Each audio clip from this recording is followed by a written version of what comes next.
Canada की एक निजी यूनिवर्सिटी का ऑडिटोरियम तलबा और तालबात से खचाखच भरा हुआ है। अक्सरियत गैर मुल्की तलबा की है। यूनिवर्सिटी की इंतज़ामिया ने बैरून मुल्क से आए हुए तलबा को कनाडा में दरपेश मसाइल सुनने के लिए एक सेमिनार का इनेकाद किया है। पाकिस्तान के दगरगूं होते मुआशी, सियासी और मजहबी हालात के पेश नज़र नौजवान नस्ल में एक नाउमीदी और बेचैनी की लहर ने किसी न किसी तरह उन्हें इस मुल्क से फ़रार होने के लिए तकदो में मसरूफ़ कर रखा है। आज से 2-3 अशरों कबल ऐसी सूरत हाल देखने में नहीं आई, लेकिन आज ब्रेन ड्रेन अपने उरूज पर है। किसी भी तालीम से वाबस्ता तलबा अपने तालीम के 10-12 साल पाकिस्तान में जैसे तैसे मुकम्मल करके बैरून मुल्क परवास करने के लिए पर तोलने लगते हैं। अगर हमारे मुल्क का निज़ाम तालीम बेहतर, मुआशी सूरत हाल मौजू और सकाफ़ती घुटन कुछ कम होती तो क्यों हम अपने बच्चों को अपने से दूर भेजने पर खुशी महसूस करते। स्पीकर्स में 6 ममालिक के बच्चों ने इंतज़ामिया के रूबरू अपने मसाइल और मुश्किलात बयान करने के लिए नाम दर्ज करवाया है, जिसमें एक स्पीकर मेरी अपनी बेटी है जो पाकिस्तानी तलबा के मसाइल पर बात करने के लिए मुंतखब हुई है। मैं ऑनलाइन वो सेमिनार पाकिस्तान में बैठे देख रही हूँ। मेरी बेटी के मसाइल का लुब्बे लुबाब कुछ यूँ है। कनाडा आना मेरे लिए ड्रीम्स कम ट्रू वाली बात थी, लेकिन यहाँ आने के बाद अंदाज़ा हुआ कि ज़िंदगी फूलों की सेज कहीं पर भी नहीं। कनाडा की मुश्किलात की नोयत मुख्तलिफ है कि मेरे जैसे तकरीबन हर तालिब इल्म को कई जिम्मेदारियाँ बैक वक्त उठानी पड़ती हैं। हम जैसे ममालिक से आने वाले वो बच्चे जो एक मुतवस्सित या तनख्वाहदार तबके से ताल्लुक़ रखते हैं और हमारे वालिदैन अपना पेट काट कर हमारी फ़ीस और रहने सहने के ख़र्चे बर्दाश्त करते हैं, उनके लिए ज़िंदगी यहाँ कनाडा में भी काफ़ी कठिन है। ख़ासकर पाकिस्तान के खस्ता हाल मईशत की वजह से डॉलर की कीमत दिन ब दिन बढ़ रही है और इसी तरह हर साल हमारी फ़ीस में भी इजाफ़ा होता जा रहा है।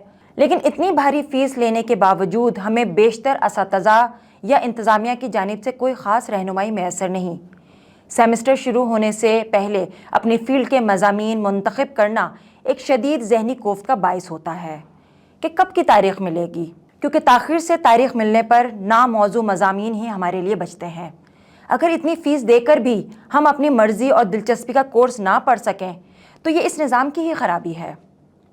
दूसरा हमारा संजीदा मसला रहाइश का है, जो कि इंतहाई महंगी होने की बिना पर तलबा की अक्सरियत को 2-2 जॉब्स करके अदा करनी पड़ती है।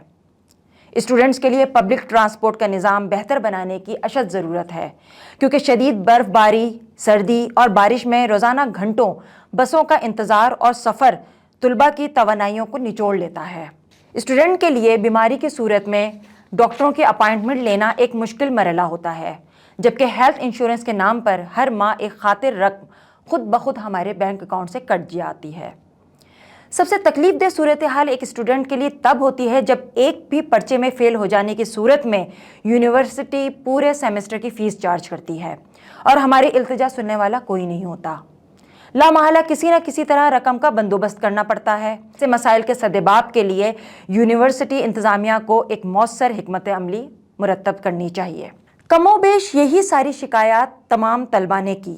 सेमिनार में अपनी बेटी की ज़बानी ये सारी बातें सुनकर मैं कई दिन इसी शचोपंज में मुब्तला रही कि आया किस मुल्क का निज़ाम तालीम बेहतर है या किस मुल्क में मसाइल कम और वसाइल ज़्यादा हैं। यकीनन आपके जहन में भी यही सवाल होगा कि अगर बैरून ममालिक में भी मसाइल मौजूद हैं तो क्या वजह है कि नई नस्ल फिर भी वहाँ जाने के लिए बेचैन है और उनके वालिदैन भी इनके फ़ैसले में उनके मुआविन हैं। सच पूछिए तो इसका कोई जवाब हतमी नहीं हो सकता, लेकिन क्या ये तसल्ली बख्श बात नहीं कि कम अज़ कम वहाँ का तालीमी निज़ाम अपने तलबा की मुश्किलात से आगाह होने और उनके सद्देबाब करने के लिए ऐसे सेमिनार तो मुनक्किद करता है। बतौर एक माँ और औरत होने के मुझे बहरहाल ये इत्मीनान ज़रूर है कि मेरी बेटी एक सेकुलर मुल्क, रोशन ख्याल, इंसान दोस्त, महफूज और खुशहाल माशरे में जी रही है।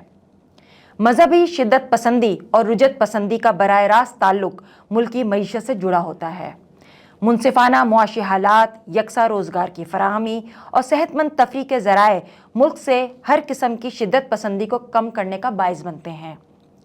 बदकिस्मती से हमारे मुल्क में ये तीनों लवाजमात नापैद होते जा रहे हैं, तो नई नस्ल का बैरून मुल्क जा बसने का फ़ैसला कौन सी अचंभे की बात है। اگر اپنے ارد گرد کے حالات کا جائزہ لیں تو جا بجا ایسے واقعات آئے دن رونما ہوتے ہیں جنہیں دیکھ کر احساس ہوتا ہے کہ یہاں جان بوجھ کر نوجوانوں کے لیے زندگی محل کی جا رہی ہے۔ خاص کر لڑکیوں کے لیے معاشرہ ایک جیل بن چکا ہے۔ پاکستان کے دارالحکومت تک میں راہ چلتی عورت لڑکی کو ہراساں کرنا معمول کی بات ہے۔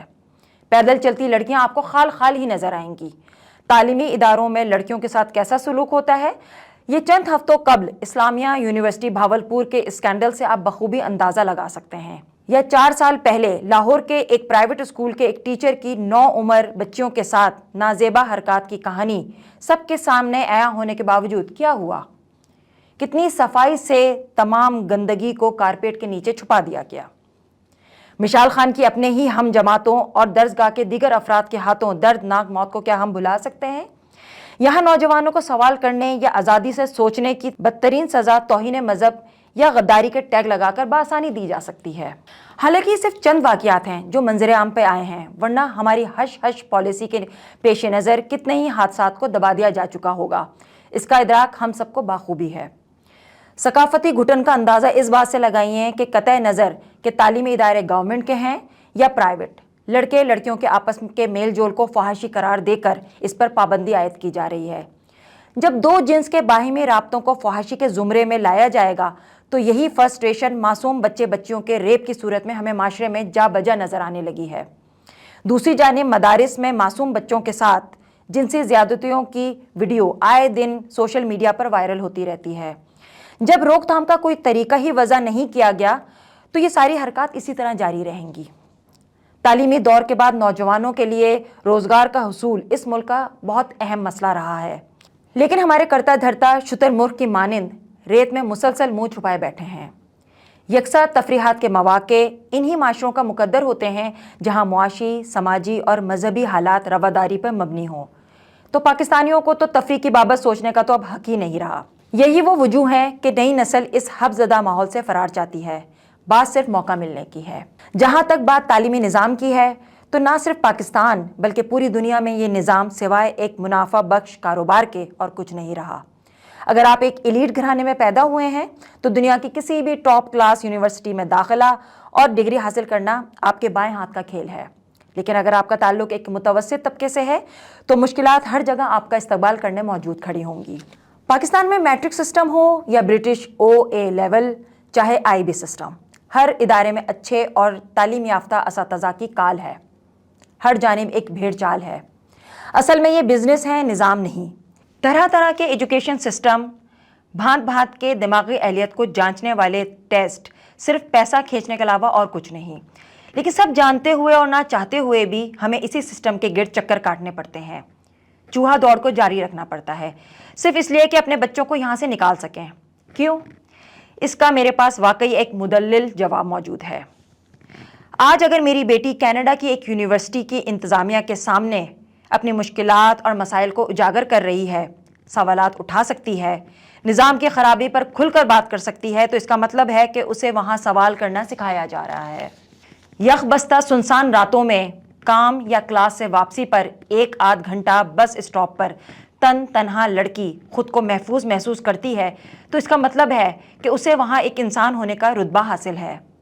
وہاں کے مرد اسے اس کے لباس کے چناؤ پر ایک ٹافی یا برفی نہیں بلکہ مکمل ایک انسان سمجھتے ہیں۔ اس کے سر عام ہنسنے، بولنے، کھلکھلانے پر جج نہیں کرتے، تو سمجھیے کہ وہ زندگی جی رہی ہے۔ دنیا میں سب سے اہم بات ہی یہ ہے کہ زندہ تو سب ہیں لیکن زندگی جیتے بہت ہی کم لوگ ہیں۔